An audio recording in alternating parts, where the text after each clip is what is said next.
감사합니다. 귀한 자리에 불러주셔서 영광으로 생각하고요.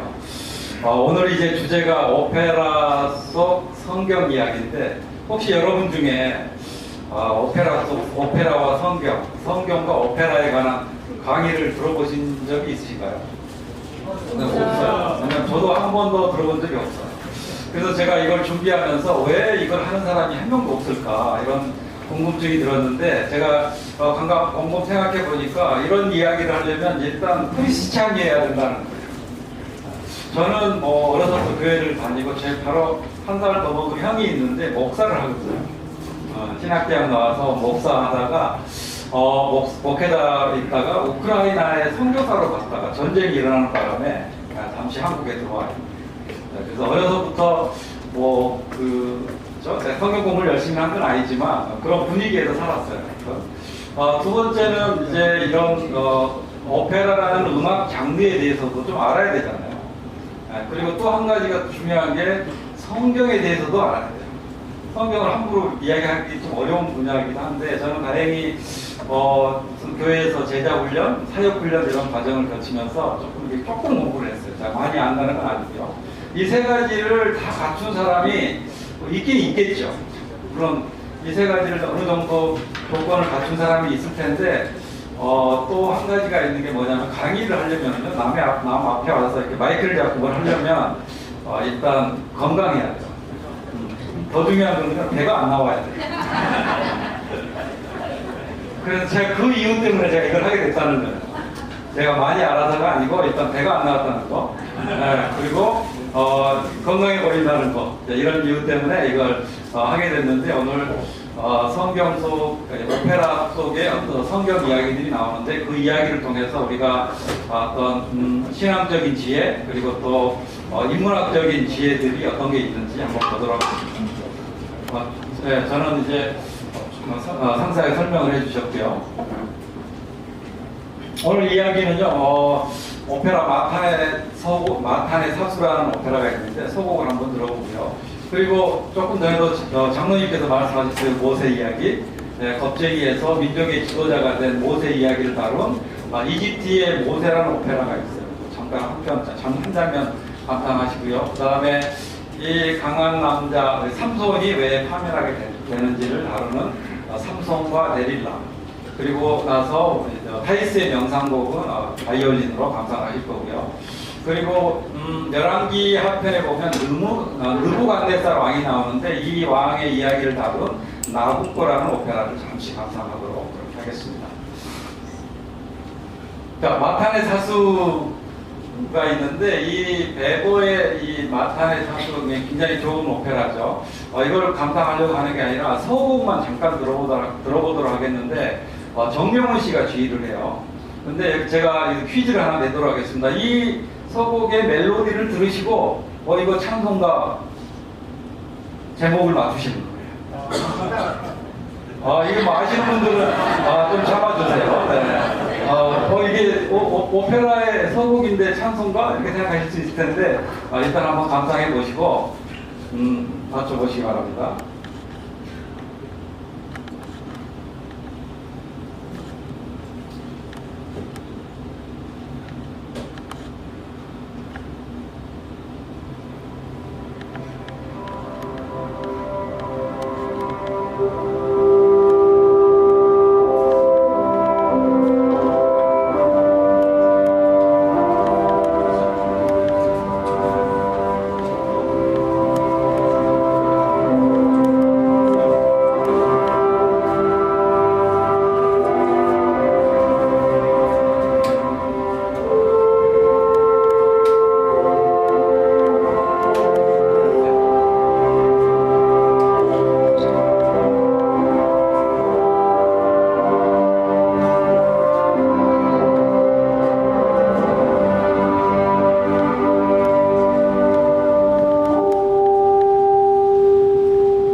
여기까지 들으시고 이거 찬송가 뭐다?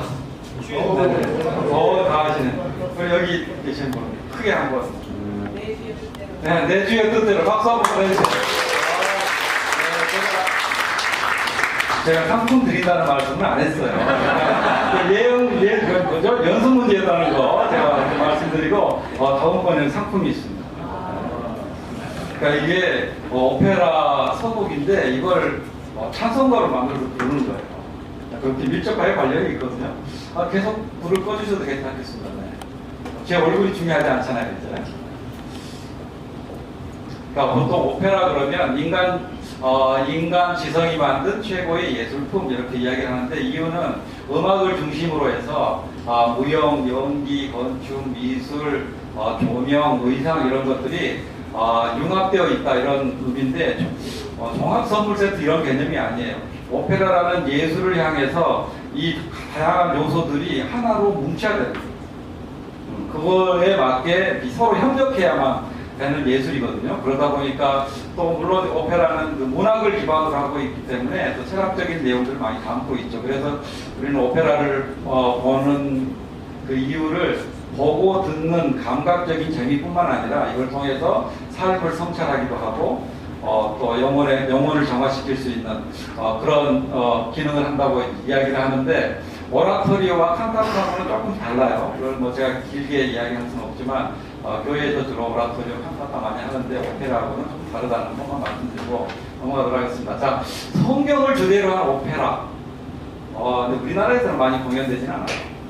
성경을 주제로 한 오페라가 있는데 먼저 오페라라는 건요, 르네상스의 산물이거든요. 르네상스는 기본적으로 인본주의의 인본주의에 초점이 맞춰져 있는데, 르네상스는 그 프랑스 말인데, 원래는 이탈리아에서 시작했기 때문에 이탈리아로 되어 있던 거거든요. 리나시멘토라고 해요. 리가 다시라는 뜻의, 접두어고요. 나쉐레 그래가지고 태어나다 이런 건데, 다시 태어남 이런 뜻의 리나시멘토를 프랑스어로는 이제 르네상스라고 읽었고 그게 영어에 그대로 차용이 돼서 우리가 르네상스 그러는데 그때 인본주의의 기본을 뒀기 때문에 성경의 이야기, 신의 이야기, 하나님의 이야기는 상대적으로 조금 오페라에서는 각광을 받지 못했어요. 그리고 더 중요한 이유는요, 로마 카톨릭이에요. 로마 카톨릭에서 이걸 공연 금지령도 내리고 그랬어요. 왜냐하면 첫 번째가 너무 세속적이라는 거예요. 누굴 사랑하고 미워하고 복수하고 이런 이야기들이 많잖아요. 그래서 너무 세속적이라는 거 하나. 그다음에 두 번째 그 숨은 우도는 헌금을 내야 될 돈이 극적으로 간다는 거예요. 그래서 로마에는 경전한 이 로마, 지금은 로마에 오페라 극장이 있었지만 그 당시에는 로마라는 나라는 오페라 후진국으로 남아있게 된 거죠. 그럼에도 불구하고 여전히 인기를 누리고 있는 성경에서 소재를 찾은 오페라들이 있어요. 오늘 보게 될 이집트의 모세, 러신이라는 작곡가가 작곡을 했고요.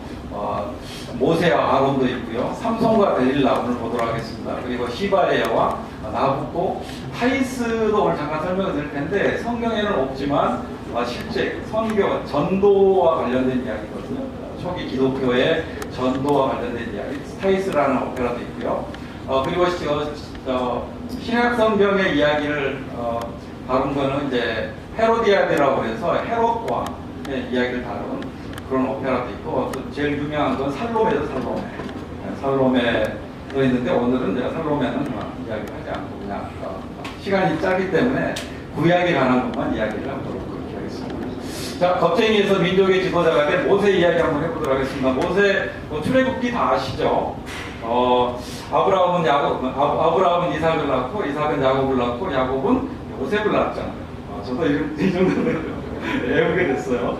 그래서 이제 요셉이 그 형제들에 의해서 이집트에 이제 팔려갔을 때 이 가나안 땅에는 이제 기근이 들어서 요셉이 이제 총리로 있으니까 이제 그 이집트로 이주하게 되죠. 그래서 이제 요셉의 가족들이 다 이집트에 살게 됐는데 한 400년 동안 무려 200만 명으로 이렇게 늘어나게 된 거예요. 그러니까 이집트의 그 바로 왕이라고 파라오가 왕이 두려운 거예요. 이 이민족이 와서 자기네보다 인구가 많아지니까 그래서 이 사람들을 전부 이제 노예로 삼고 그 대규모 공사에 투입을 해서 이렇게 노역을 시키게 되는데, 그때 이제 모세가 하나님의 사명을 받고 이 홍해 바다를 건너고 시내산에서 이제 40년 동안 광야 생활을 하는, 거기까지가 이제 출애굽기인데 이걸 가지고 오페라를 만든 사람은 바로 이 로신이라는 사람이거든요. 로신 이야기 전에 이 이야기를 가지고 오페라를 만든 게 로시니의 모세인 이집트인데, 에집토라고 이탈리아말로. 여기에는요, 그 성경에 있는 걸 그대로 하지 않아요. 오페라는 다행히 표를 팔아서 수익을 내야 되는 그런 사업이기 때문에 성경에서 이 사건을 가져오지만 성경에 나와 있는 내용 그대로 하지 않습니다. 사건을 가져오지만 예술적 상상력을 발휘해서 새로운 이야기를 만드는 거예요. 그래서 어떻게 만들었냐면 여기에 사랑 이야기를 집어넣었어요. 성경에는 전혀 없는 오시리데라는 이 파라오의 아들과 이 엘차라는 여인이 나오는데, 모세의 조카 두 사람의 사랑 이야기가 들어가 있어요. 전혀 성경하고는 다른 이야기죠. 근데 이 오페라가 인기가 있는 이유는 굉장히 음악적으로 굉장히 뛰어나요. 굉장히 경쾌하고요. 훌륭한 오페라 합창이 있거든요. 그건 조금 더 감상을 해보고요. 그리고 이 오페라는 오페라임에도 불구하고 이 로시니가 왜 이 오페라를 만든 이유가 있거든요. 뭐냐면 당시에 나폴리에 있는 산카를로 극장에서 사순절 동안에 공연할 작품을 요구를 한 거예요. 사순절 때 좀 경건한 작품을 할 수밖에 없잖아요. 그래서 이건 굉장히 신앙적이에요. 사랑 이야기가 들어가 있지만 굉장히 신앙적인 스토리로 되어 있다는 거 말씀드리고, 이 로시니 정말 오페라 희극의 최고봉을 이룬 이탈리아의 작곡가죠. 재밌게도 37세까지 37개의 오페라를 만들었어요. 그리고 명예퇴직을 했어요. 이 사람이야말로 진정한 명예퇴직을 한 거예요. 자기 스스로 퇴직을 했거든요. 그런 걸 명예퇴직이라고 해요. 자기 스스로 돈도 많이 벌었고, 후배들이 이렇게 치고 올라오니까 내가 도저히 안 되겠다 싶어서 자기가 스스로 명예퇴직을 하고 37년간 온갖 이 부와 명예를 누리면서 아주 잘 살았던 사람입니다. 그 사람이 만든 오페라, 세비야의 이발사 이런 거 아주 재밌어 사람들이 많이 좋아하죠. 자, 그러면 감상을 해보도록 하겠는데, 이 오페라에서 가장 멋있는 노래는 이 노래인데요. 이 노래는요, 교회 성가대가 부르면 아주 최고예요. 어떤 노래냐면요, 이제 이 모세가 이스라엘 민족을 이끌고 이제 탈출을 했거든요. 이 파라오를 피해서 이렇게 도망을 가는데, 앞에는 홍해 바다가 있는데 저쪽 뒤쪽에서 이집트 군사들이 쫓아오는 거예요. 그러니까 어떻게 해야 되겠어요? 홍해 바다가 이게 거기 건너야 되잖아요. 그래서 하나님에게 힘을 달라고 기도하는 장면이에요. 그리고 다 같이 기도를 하는데, 이제 중보 기도를 하는 거죠. 이런 이야기를 합니다. 별이 빛나는 하늘의 옥자에서 우리를 보살펴 달라는 거죠. 우리를 도와달라고 다 같이 기도를 하는데, 제일 먼저 모세가 먼저 노래를 해요. 그리고 나면 모세의, 원래는 성경에서는 이제 그 형인데 여기서는 동생으로 나와요.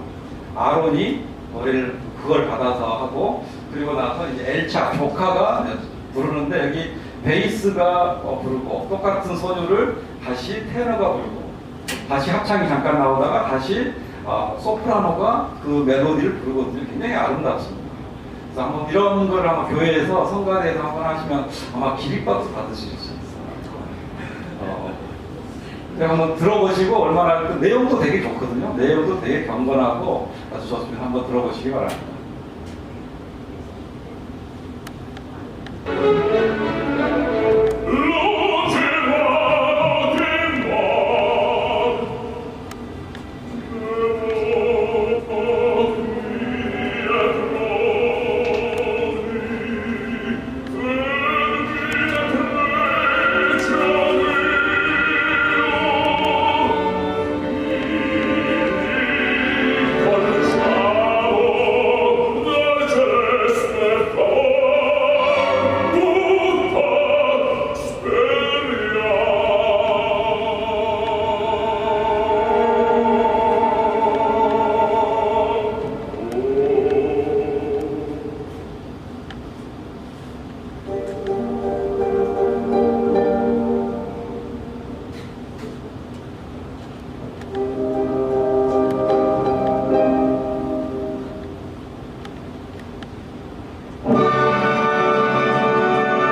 네, 여기까지입니다. 뭐 박수 한번 많이 굉장히 경건하고 아름다운 노래, 이런 걸 교회에서 하면 좀 좋을 것 같다는 생각이 항상 들었었는데 제가 소개해드렸고요. 제가 이 노래를 들으면서 그냥 제 나름대로 해석을 한 거예요. 그래서 이런 중보기도가 왜 중요한지, 중보기도를 통해서 홍해바다가 갈라지는 그런 기적을 이루는 거잖아요. 그래서 우리가 내 자신만을 위한 기도뿐만 아니라 공적인 가치를 위해서 중보기도하는 것, 이게 얼마나 중요한지 이 장면을 통해서도 저희들이 한번 되새겨 볼 수 있다고 생각이 들고요. 두 번째는 이제 그냥 인간의 삶 관점에서 모세는 어떻게 리더가 되는가.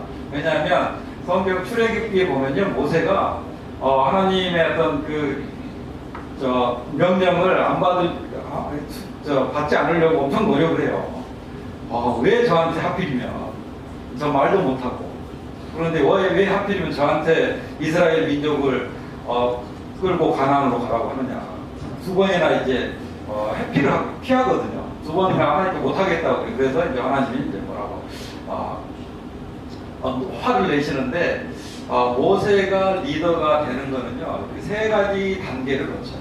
처음에 이제 이렇게 하나님의 노함을 받고 자기 사명이라는 걸 인식한 거예요. 이건 내가 살아가면서 반드시 해야 되는 하나님이 주시는 사명이구나, 이걸 인식을 하는 거고, 두 번째는요, 리더가 된다는 건 앞으로 나서는 거예요. 앞으로 나오지 않으면 리더가 될 수 없거든요. 자기 사명을 인식하고 앞으로 나서야 된다는 거죠. 그리고 더 중요한 게 하나가 있어요. 리더가 된다는 건 성과를 보여줘야 돼요. 리더가 성과를 보여주지 않으면 리더로서 인정받기 어렵거든요. 그래서 반드시 능력을 보여주고 성과를 받아주는 거. 그래서 모세한테 배울 수 있는 리더십, 제가 참고로 리더십 연구로 박사해봤거든요. 리더가 된다는 것은 사명을 분명히 해야 되고, 두 번째는 앞에 나서야 된다는 거죠. 부끄러워하고 그럴 필요 없이 당당하게 앞에 나서야 되고, 능력을 보여줘야 된다는 거. 그러니까 리더로 산다는 건 이렇게 산다는 걸 저는 이렇게 사는 거라고 생각을 합니다. 자, 다음 이제 삼손 이야기 한번 해보도록 하겠는데요. 오페라 삼손과 데릴라가 있는데, 자, 퀴즈부터 시작하도록 하겠습니다. 자, 처음에 이제 여호수아에 의해서 이제 가나안 땅에 정착을 했는데, 이 이스라엘 민족 사람들은요, 왕을 세우지 않았어요. 왕을 세우지 않고 살았는데 왜 그랬을까요? 네, 손 떠주세요. 하나님이 그렇게 하라고. 하나님이 왕이시니까 그것도 뭐 답이 될 것 같은, 제가 의도한 답은 아니에요. 이거 상품이 있습니다, 상품. 네. 사사가 있기 때문에 그것도 답은 뭐 비슷하긴 한데 정확한 건 아니에요. 네. 자기 뜻대로, 자기가 생각한 대로. 네네, 그것도 뭐 맞긴 한데 절반만 맞았어요. 진짜 답은 이런 거예요. 자, 이 사람들이 왜 이집트에서 탈출을 했죠? 출애굽을 했죠? 이집트의 파라오가 워낙 핍박을 하니까, 왕 때문에 핍박을 당했기 때문에 여기서는 왕을 세우지 말자고 합의를 한 거예요. 이집트의 왕들 때문에 워낙 고생을 많이 했기 때문에 우리는 왕을 세우지 말자, 이렇게 한 거예요. 다 이유가 있다는 거예요. 자, 그래서 누가 했죠? 사사를 이제 대표로 뽑아서 사사의 지위를 받게 됐는데, 이 사사 중에 이제 삼손이 나오는데요. 삼손은 성경에 정확히 다 기록이 돼 있어요. 블레셋 사람들의 손에서 이스라엘을 구원하기 시작한다, 이렇게 돼 있는 하라는 사명을 받았는데, 13장 1절 보면요, 이스라엘 자손이 이 여호와 목전에서 행하겠다는 거예요. 죄를 지었기 때문에 하나님이 블레셋 사람, 그러니까 팔레스타인이죠. 팔레스타인 사람들의 지배를 받게 만들었어요. 무려 40년 동안.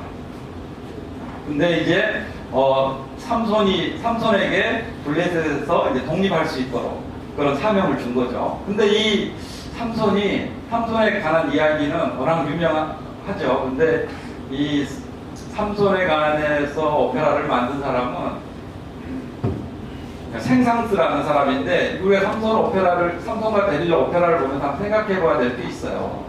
삼손이 그렇게 하나님의 사명을, 민족을 구하라는 하나님의 사명을 받았는데 왜 한 여인 앞에서 무너졌을까?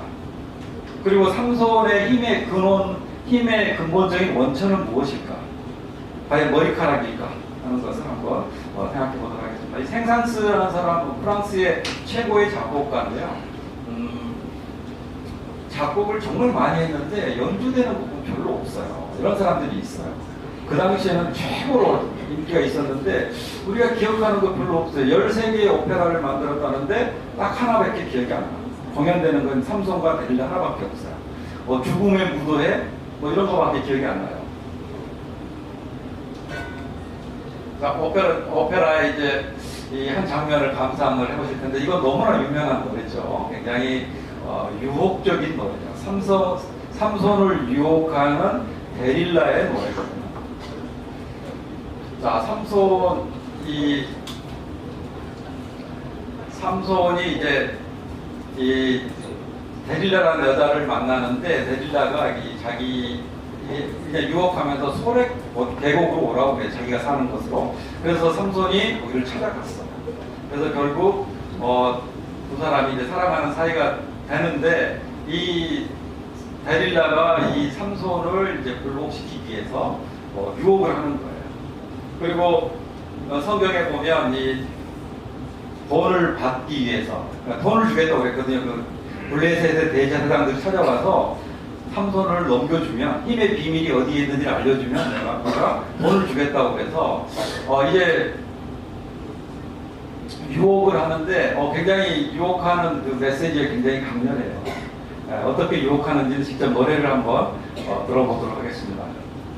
이 노래는 뭐 유명하니까 굳이 설명 안 드리고 바로 들어가겠습니다.